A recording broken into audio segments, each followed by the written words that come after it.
Olá, eu sou o Marcos Figueiredo e hoje eu vou falar sobre o sistema samário-neodímio e rubi de estrôncio. O samário e o neodímio são elementos de terras raras, que ocorrem em minerais formadores de rochas, como silicatos, fosfatos e carbonatos. A utilidade radiocronológica desses elementos se baseia no fato de que o isótopo de samário 147, é radioativo e sofre decaimento para o isótopo de neodímio 143. Nesse decaimento, ocorre numa taxa muito baixa, sendo a meia-vida do samário 147 próximo a 106 giga-anos, sendo equivalente a 23 vezes a idade da Terra. Durante o tempo geológico, o decaimento do samário 147 resulta no aumento da abundância de neodímio 143 em relação aos outros isótopos de neodímio.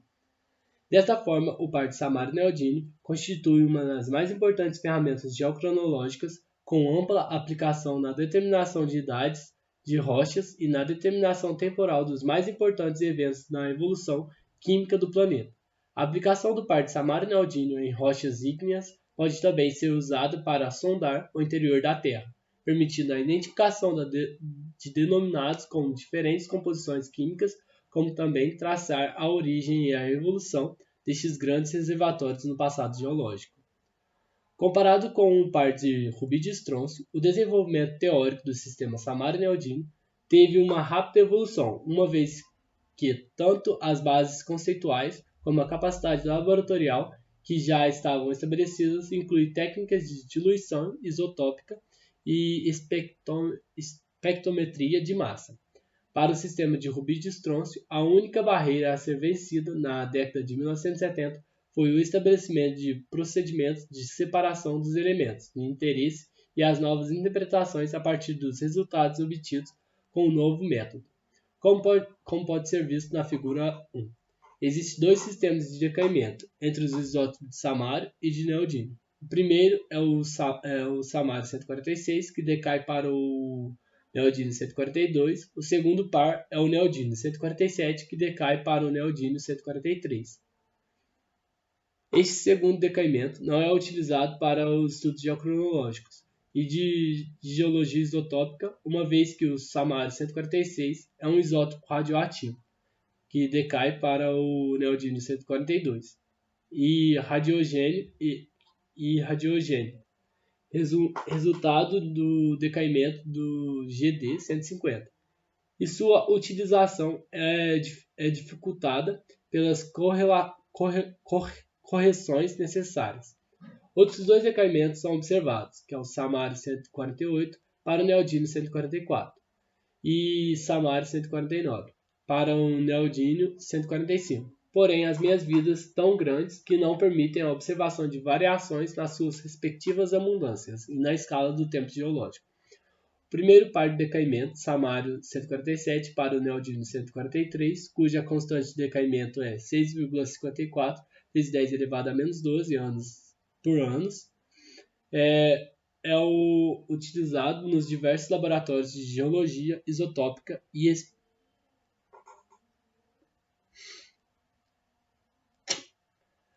as características dos isótopos de samário e de neodímio, além dos comportamentos geoquímicos destes elementos, resultam em um potente método geocronológico, fornecendo idades isocrônicas e modelo, além de ampla aplicação em estudos espectrogênicos com parâmetros espectrogênicos de END, como mostrado na figura 2,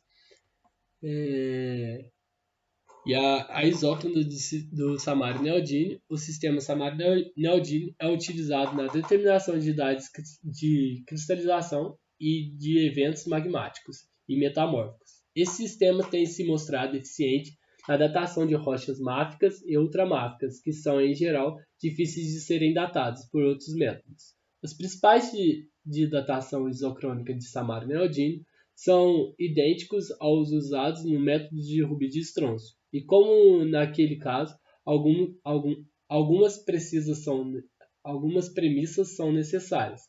Entre essas, pressupõe-se que todos os minerais ou rochas analisados apresentam razões de neodímio 143, neodímio 144 inicial iguais, Com o processo do tempo de átomos de samário 147 decai para os átomos de neodímio 143, de forma que a razão de samário 147 e neodímio 144 diminui e a razão de neodímio 143 por neodímio 144 aumenta. Desta forma, a equação utilizada para o cálculo de idade de samário neodímio da isócronica é dada pela figura 3. De forma similar, o método do Rubid-Strauss, o procedimento analítico do método samário-neodímio pode e envolve amostras de minerais em separado ou de rocha total, com o objetivo de se obter a maior variação possível dos valores de samário 147 e neodímio 144. Uma maior variação desses valores permite a distribuição dos pontos analíticos para a construção de uma reta da isócrona, o que pode ser observado através do uso de minerais máficos, piroxênio, olivina e anfibólio, que apresentam razões de samário 147 por neodímio 144 maiores. Os minerais félsicos, feldspatos, micas, e etc., que apresentam razões samário 147 por neodímio 144 menores. O lançamento dos resultados analíticos do diagrama de neodímio 144 por neodímio 144 versus samário 147 por neodímio 144 deve constituir uma reta definida pelos pontos analíticos cuja precisão diminui os erros da idade calculada. A inclinação dessa reta, denominada de isócrona, é maior quando mais antigas forem as amostras analisadas. E a razão de neodímio 143 por neodímio 144 inicial é determinada pelo intercepto da isócrona, ou eixo x, do diagrama, e a idade definida pelo ângulo da reta com o eixo x a partir da equação. Os erros são calculados e a partir da distância dos pontos analíticos em relação à reta da isócrona.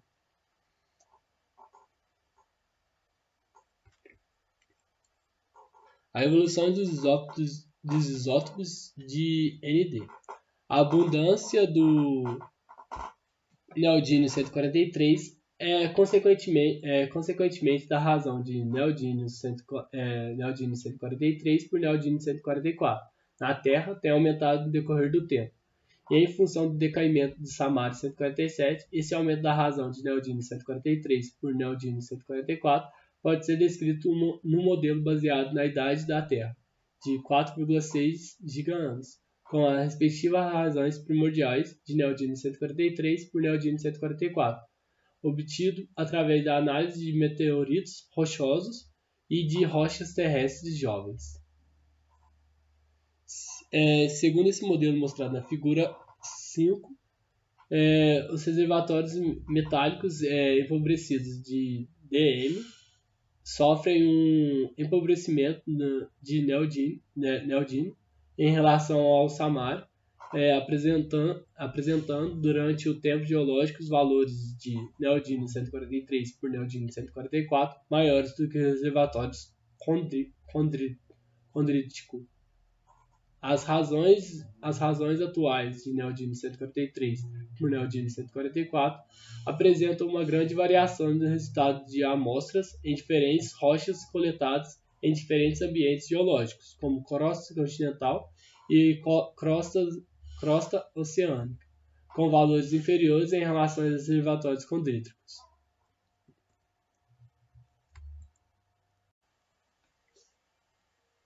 As idades do modelo Pesher e TDM.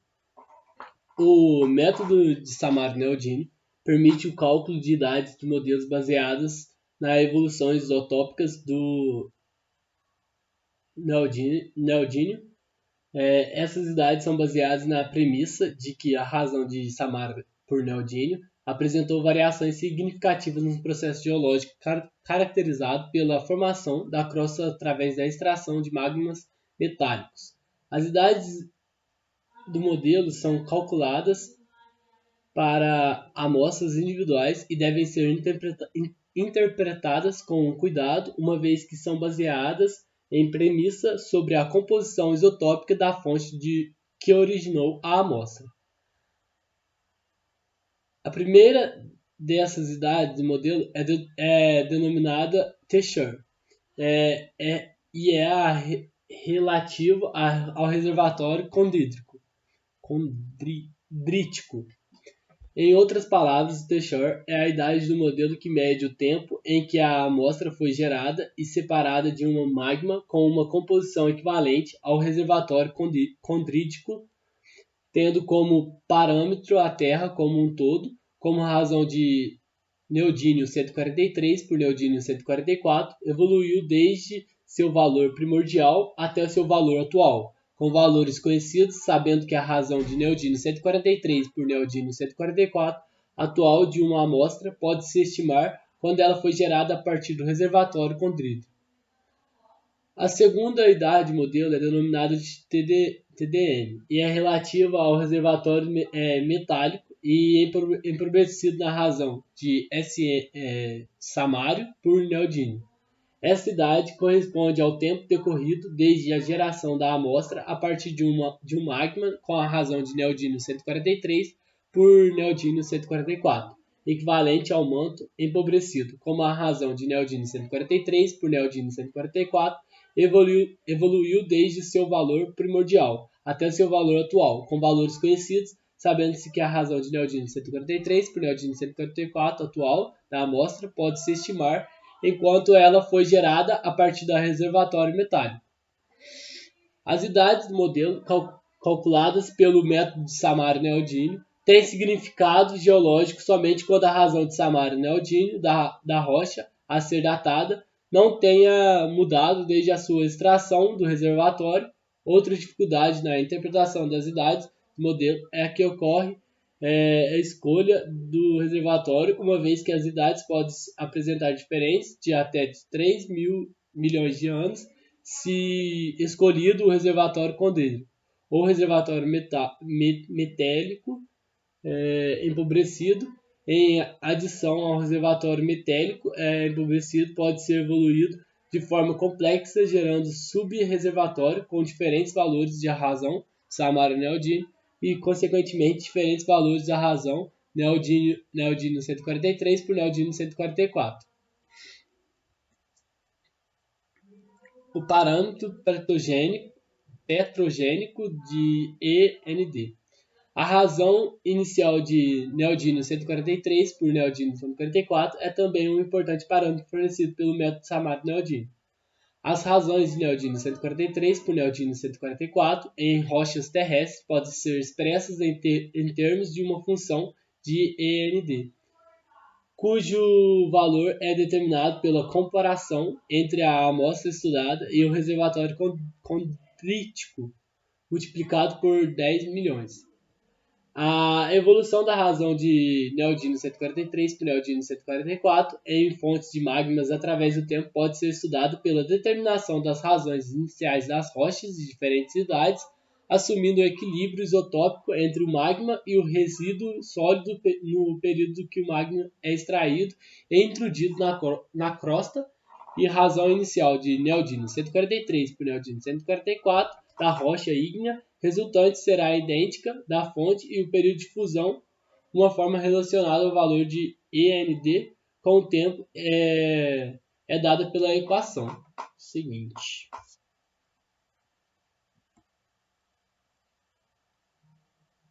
O crescimento da crosta terrestre. Uma importante aplicação do método de Samário-Neodímio, principalmente no que se toca à idade do modelo de TDM, é sobre a taxa de crescimento da crosta terrestre, como nós sabemos no início da evolução do planeta Terra, principalmente não havia crosta terrestre. O acúmulo de material ciálico na superfície do planeta passou a ocorrer como fruto da extração de magmas a partir do manto, provavelmente já no Arqueano.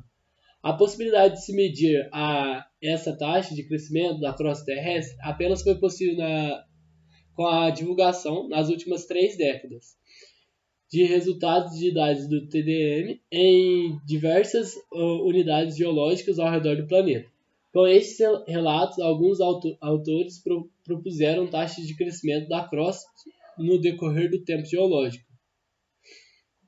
Alguns autores interpretam os dados de Samar e Neodini e indicam que uma importante parte da crosta terrestre já havia sido formada até o final do Sarquiano, enquanto outros autores preferem sugerir que as principais acreções crustais ocorreram durante o Proterozoico.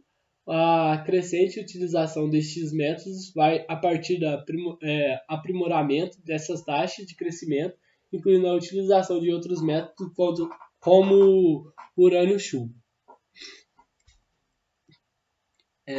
Agora vamos falar sobre o rubídio e estrôncio, né?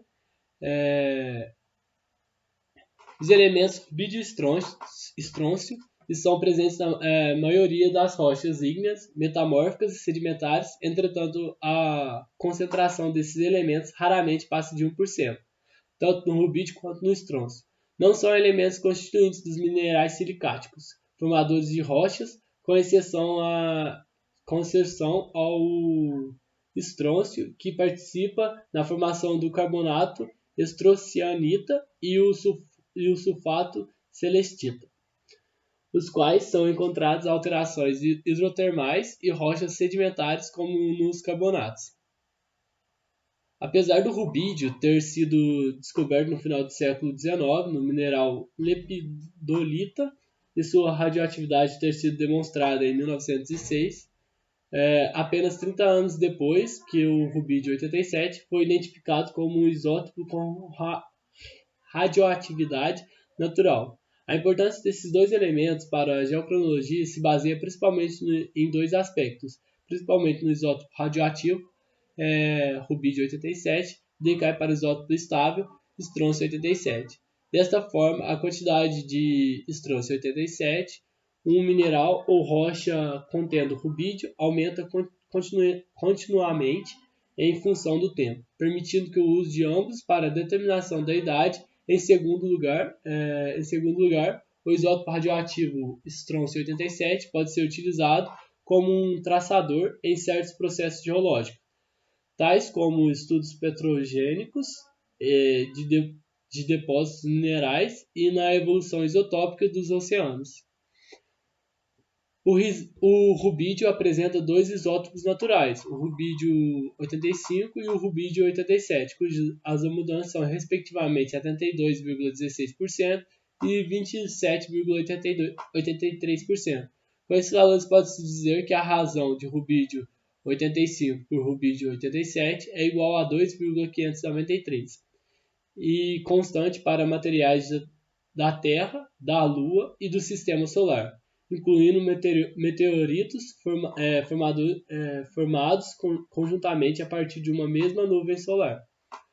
O estrôncio tem 4 isótopos naturais, o estrôncio 88, estrôncio 87, estrôncio 86 e o estrôncio 84, cujas respectivas abundâncias são aproximadamente 82,53%, 7,04%, 9,87% e 0,56%.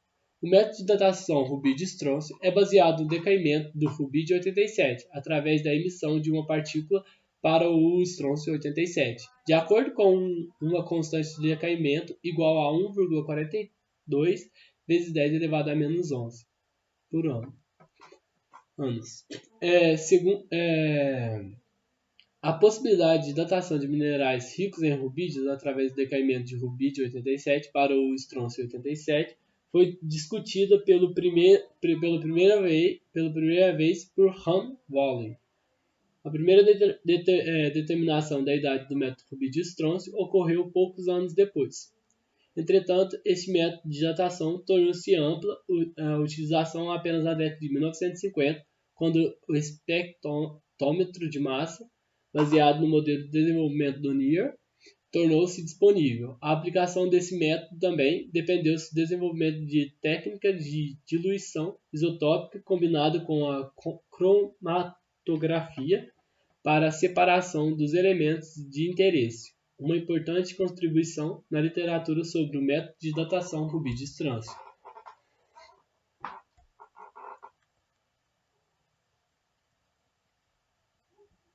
Idade do rubídio estrôncio. Idades rubídio estrôncio. O crescimento da quantidade de isótopos de estrôncio 87 radiogênico em minerais ricos em rubídio pode ser descrito por uma equação equivalente. A equação da lei de radioatividade vista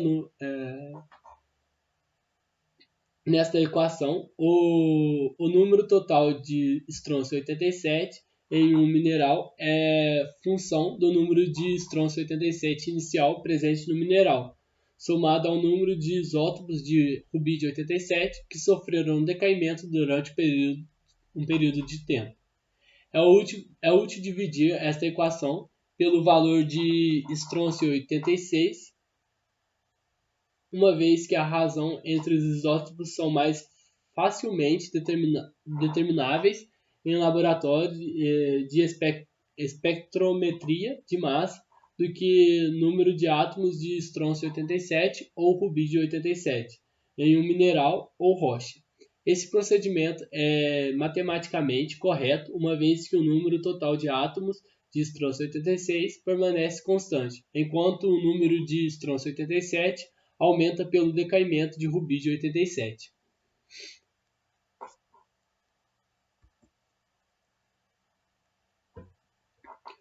O processo de cristalização fracionada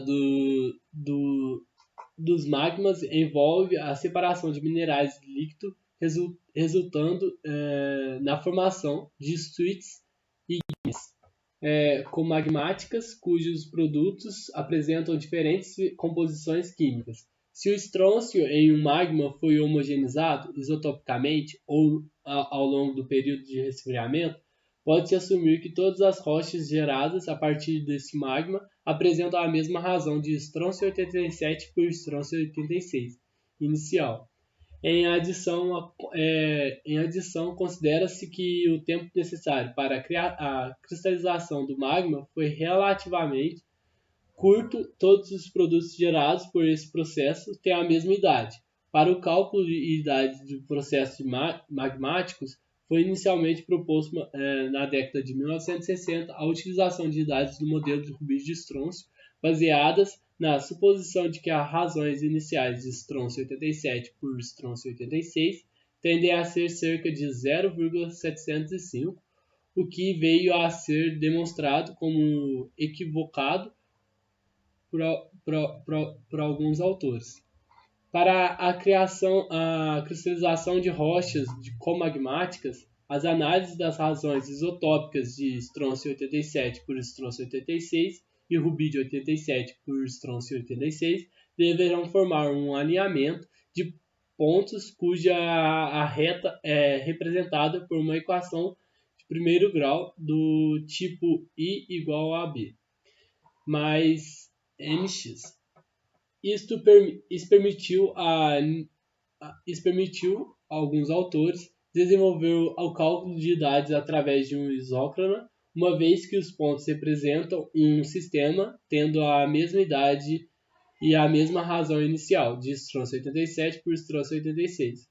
O valor de m desta equação representa a declinação da reta, que está relacionado com a idade da amostra comagmática, de forma que m é igual a e elevado a it menos 1.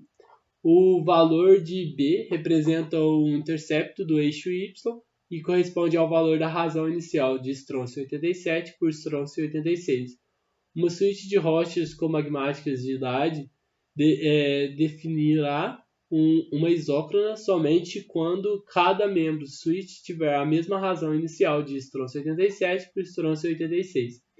E quando a rocha tiver mantido como sistema fechado, o rubídio e o estrôncio desde sua formação, conforme proposta por Vanderbilt e anteriormente sugerido por Scherner, para datar ígneas comagmáticas pelo método de rubídio-estrôncio, uma suíte de rochas deve ser coletada de forma que haja uma distribuição mais ampla possível das razões de rubídio por estrôncio, de forma que permitir a construção de isócrona a partir de pontos bem espalhados. Após a obtenção de resultados analíticos, os dados são lançados em um diagrama de estrôncio 87 por estrôncio 86 versus estrôncio 87 por rubídio 87 por estrôncio 86. Uma reta é adequada aos pontos do diagrama através dos procedimentos estatísticos, a fim de fornecer os valores de declividade e do intercepto.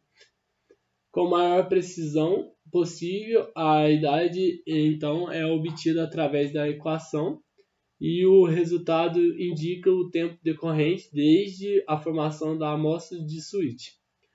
As idades isocrônicas obtidas graficamente passaram a ser utilizadas por um grande número de geocronólogos em vários países pela aplicação das técnicas de regressão e são muito úteis até os dias atuais, no desenvolvimento de novos métodos como Samara-Neodímio e, entretanto, descobriram que a escala vertical dos diagramas isocrônicos é demasiado curto para a visualização dos dados isotópicos. Para solucionar esta questão, esses autores desenvolveram a notação e definido como um desvio de medida em relação ao ponto original obtido na análise multiplicado por um fator de 10 elevado a 4. Essa notação foi utilizada para estudo de datação pelo método de rubídio-estrôncio em rochas lunares. Outras propostas de lançamento de resultados isotópicos de rubídio-estrôncio em diagramas foram propostos e são utilizados de forma generalizada pelos laboratórios de geocronologia. Aumento de estrôncio 87 em rochas e minerais. Durante a cristalização fracionada do magma, o estrôncio tende a ser concentrado no plagioclásio, enquanto o rubídio permanece na fase líquida. Consequentemente, a razão de rubídio e estrôncio do magma residual tende a aumentar gradualmente. A partir desse comportamento geoquímico do rubídio e do estrôncio, pode-se deduzir que as composições isotópicas do manto e da crosta apresentam características diferentes. Nesse sentido, o manto apresenta uma baixa razão de rubídio por estrôncio e, consequentemente, o aumento de estrôncio 87, a partir do decaimento do rubídio 87.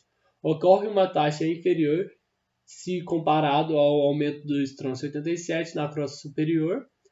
A razão do estrôncio 87 por estrôncio 86 no manto primordial teve um valor próximo a 0,700, o que é confirmado por valores de estrôncio 87 por estrôncio 86 inicial em meteoritos. O valor atual de estrôncio 87 por estrôncio 86 no manto está próximo de 0,705, obtido em análise de rochas basálticas coletadas em cadeias mesooceânicas. Por outro lado, a crosta superior apresenta altos valores de rubídio por estrôncio, o que permitiu, durante a evolução geológica desta camada, uma maior taxa de crescimento dos valores de estrôncio 87. Em relação ao ambiente metálico, os valores de razão de estrôncio 87 por estrôncio 86 iniciais das primeiras crostas continentais geradas no planeta apresentam valores equivalentes às razões iniciais, estrôncio 87 por estrôncio 86 do manto. Isto é, por volta de 0,700 nos dias atuais, os valores de estrôncio 87 por estrôncio 86 de rochas cristais tendem a ser maiores que 0,730. Em adição, a razão de rubídio por estrôncio na crosta inferior é menor do que a crosta superior, de forma a apresentar uma evolução do isótopo de estrôncio 87 equivalente ao do manto.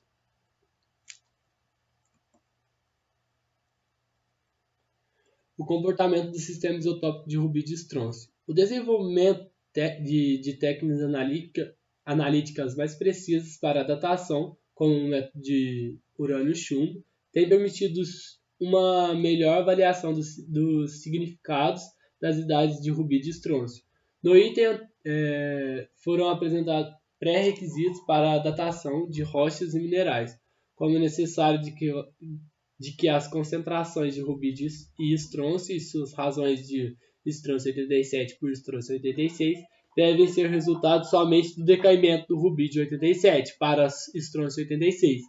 Quando essa condição não é satisfeita, as idades calculadas não indicam a idade da rocha ou mineral, mas podem indicar a idade do processo de alterações que provocou a abertura do sistema rubi de estrôncio.